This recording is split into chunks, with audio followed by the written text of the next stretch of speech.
কিয়ামতের মাঠে আমরা দেখবো যে ফেসবুক কত সময় খেয়েছে। হ্যাঁ, কিয়ামতের মাঠে পরিসংখ্যান যখন দেখা যাবে তখন বুঝতে পারবো যে ফেসবুক খেয়েছে 2 বছর ইন টোটাল।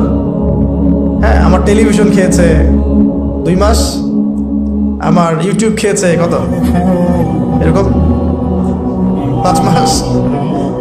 হ্যাঁ, তারপরে অ্যাপস খেয়েছে, গেমস আর অ্যাপস খেয়েছে আমার এরকম 6 মাস। দেখবেন এগুলোই আমাদের জীবনের বড় একটা অংশ খেয়ে ফেলেছে।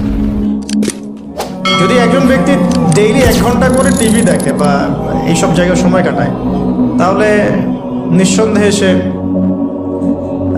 24 ঘন্টায় যদি 1 ঘন্টা করে কাটায়, তাহলে আপনি হিসাব করে দেখেন যে মাসে কত ঘন্টা যায়, বছরে কত ঘন্টা যায়, এবং কতদিনে সে 1 বছর কাটিয়ে ফেলে। অথচ কিয়ামতের দিকে পড়ে আসি, আলামে বারজাখ, যে মৃত্যুর পরের জীবন, এখানে বেশিরভাগ মানুষ একটাই কথা বলবে বা বলছে, এখনো হয়তো আমরা শুনতে পারছি না, বলবে বা হয়তো বলছে, আমরা শুনতে পারছি না।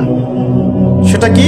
তারা বলছে, রব্বানা, হে আমাদের রব, আবসরনা, আমরা দেখলাম, পরকাল আমরা দেখেছি, ওয়া সামি'না, আমরা পরকাল শুনেছি, ফারজি'না, আমাদেরকে ফিরিয়ে দিন। কোথায় ফিরিয়ে দিন? দুনিয়ায়।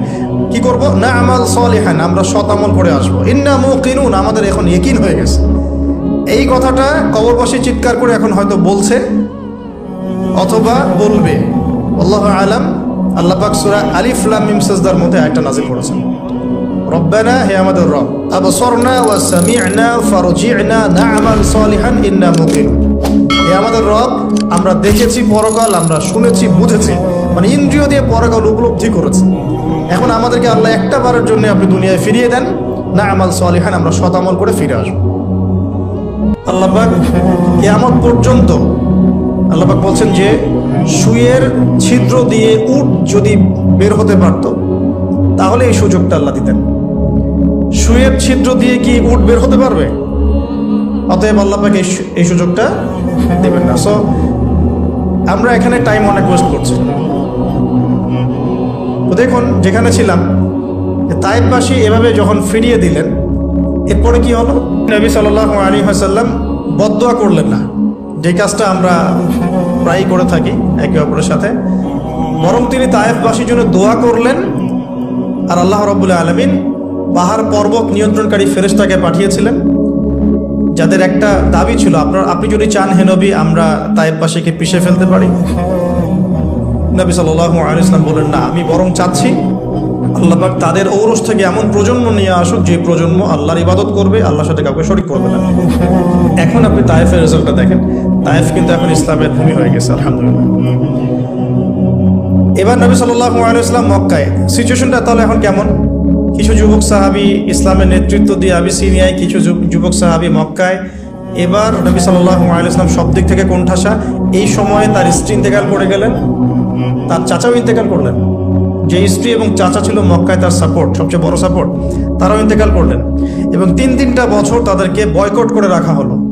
3-3টা বছর বয়কট করে রাখা হলো, কোনো খাবার পানি ছাড়াই। 3 বছর কিন্তু চারটাখানি কথা না। আমরা মিয়ানমার রোহিঙ্গা ইস্যু দেখেছি। একটু আঁচ করতে পারি যে এভাবে বের করে দিলে মানুষের কেমন হয়, কেমন লাগে। সবকিছু বাদ দিয়ে তাদেরকে পাহাড়ের পাদদেশে থাকতে হয়েছে 3 বছর। ওখানে হামজাও ছিলেন, সুবহানাল্লাহ। নবী সাল্লাল্লাহু আলাইহি ওয়াসাল্লামের কাছে তারা অনুমতি চাচ্ছিলেন যে আমাদেরকে খালি অনুমতি দেন, আমরা যে কয়জন আছে এই কয়জন নিয়ে যুদ্ধে ঝাঁপিয়ে পড়ব। নবীজি বললেন, না, বরং তোমরা ধৈর্য ধরো।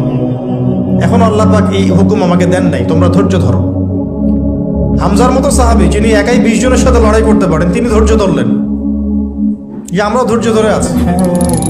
সিচুয়েশন ডিমান্ড, একটা কথা, সিচুয়েশন যেমন সেভাবে রিয়াক্ট করতে হয়। এখন সিচুয়েশন নাই, রিয়াক্ট করতে পারছি না। হামজা রাদিয়াল্লাহু আনহুর মতো মানুষ, তিনিও তার ওই এগ্রেশনটাকে দমন করে রাখলেন।